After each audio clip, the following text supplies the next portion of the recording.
יאללה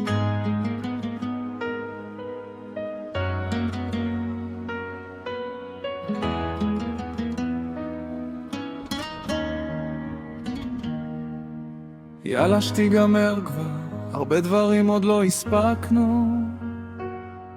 במרוץ הזה של הזמן לפעמים קצת הלכנו לאיבוד, שכחנו שיש שקיעות שצובעות את הים בכתום משוגע, ויש שקט ששווה יותר מכל מילה או נגיעה. רצינו לכבוש, רצינו לרוץ, רצינו הכל מהר, אבל החיים הם מה שקורה כשאתה פשוט עוצר. כי ערך החיים הוא לא בכמה ססנו בדרך, אלא בכמה פעמים הלב דפק פתאום בלי שום ערך. לראות עולם זה לא רק מטוס ודרכון ביד, זה להביט בעיניים של מי שלצידך, לא להיות לבד. זה לתת לרגש להוביל בלי פחד, בלי מעצור, להבין שהאור הכי חזק נמצא אצלנו בפנים מאחור.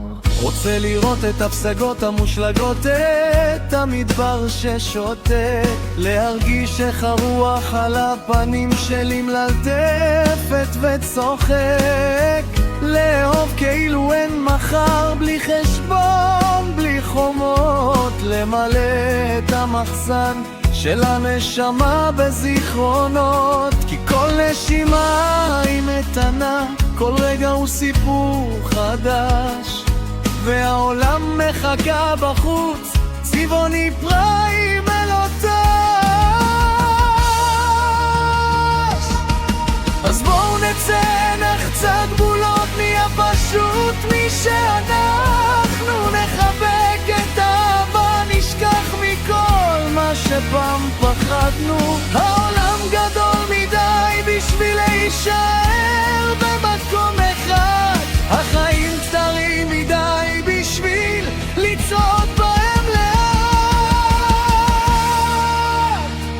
כי ערך החיים הוא לא בכמה הספנו בדרך, אלא בכמה פעמים הלב דפק פתאום בלי שום ערך. לראות עולם זה לא רק מטוס ודרכון ביד, זה להביט בעיניים של מי שלצידך, לא להיות לבד. זה לתת לרגש להוביל בלי פחד, בלי מעצור, להבין שהאור הכי חזק נמצא אצלנו בפנים. יאללה, בואו נלך. יש עולם שלם שמחכה רק לנו, פשוט לחיות.